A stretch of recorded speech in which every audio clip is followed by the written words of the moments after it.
আসসালামু আলাইকুম বন্ধুরা, আজকে আপনাদেরকে নিয়ে আসলাম সেই খাজা খান জানালি পীর সাহেবের মাজার শরীফ, বড় পীর খাজা খান জানালি।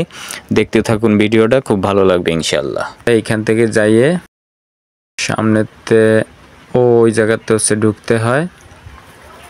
এই যে ভিতরে গম্বুজ দিয়া দেখতেছেন, এর ভিতরই হচ্ছে খান জানালি পীর সাহেবের কবরস্থান।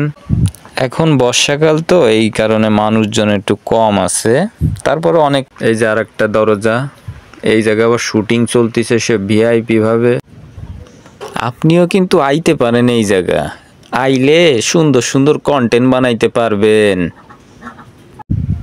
সবাই কিন্তু জানেন আপনারা, মক্কার লোক হজ করতে পারে না, বাড়ির ধারের লোক ট্রেন ফেল করে, আমাগো সেরকম মনে করেন যা সময় সুযোগ হয় না।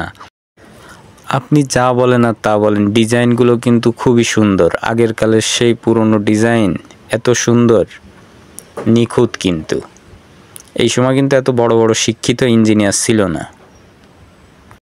এখানে আসলে আপনি আবার দেখতে পারবেন অনেক জায়গা অনেক শুট টুট চলে, ঠিক আছে, কন্টেন্ট ক্রিয়েটারের একটা গাদি। তাই আমার ভিডিওর ভিতর এদেরও একটু উঠানোর চেষ্টা করলাম।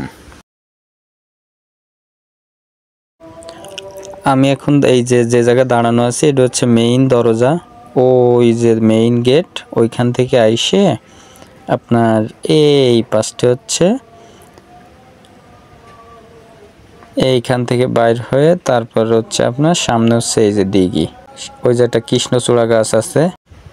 আপনি এই জায়গায় সবচেয়ে বেশি মজা পাবেন হচ্ছে গরমের সময়। যত বড়ই গরম হোক না কেন, আপনি এই জায়গায় কৃষ্ণচূড়া গাছের আশপাশে যদি বসেন বা ওই পাশেও যদি একটু বসে থাকেন, 10 মিনিটে আপনার গা একদম শীতল হয়ে যাবে। এই দিঘিটা হচ্ছে আপনার 360 বিঘের মতো জমি নিয়ে করা। আর এই দিঘিটা অলৌকিক ব্যাপার হচ্ছে, এই দিঘি কিন্তু কোনো মানুষ খনন করেনি, জিন দিয়ে করা হয়েছিল। আর এইখানে দুটো কুমির ছিল, কালাপাড় আর ধলাপাড় নামে, আপনারা অনেকেই জানেন। এই কুমির দুটো নিয়ে আসে খান জানালি পীর সাহেব সেই সিলেট থেকে, যেই সময় সে পাথর আনতে যায়, ওই পাথর নদী থেকে ভাসায় নিয়ে আইছে এবং পথ দেখাইছে ওই কুমির দুটো। ওই কুমির দুটো অনেক বছর বেঁচে ছিল, এখন তারা নেই।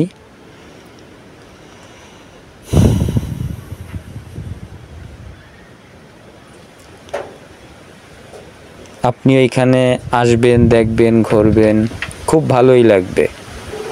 তবে সময় নিয়ে আসবেন, এখানে ঘুরে আস্তে আস্তে ঘুরে দেখতে আপনার সারা দিন কেটে যাবে। পাশেই আছে আবার 60 গম্বুজ মাজার, সেই জায়গাও যেতে হবে, সময় দিতে হবে। ঠিক আছে গাইস, আল্লাহ হাফেজ, ভালো থাকবেন।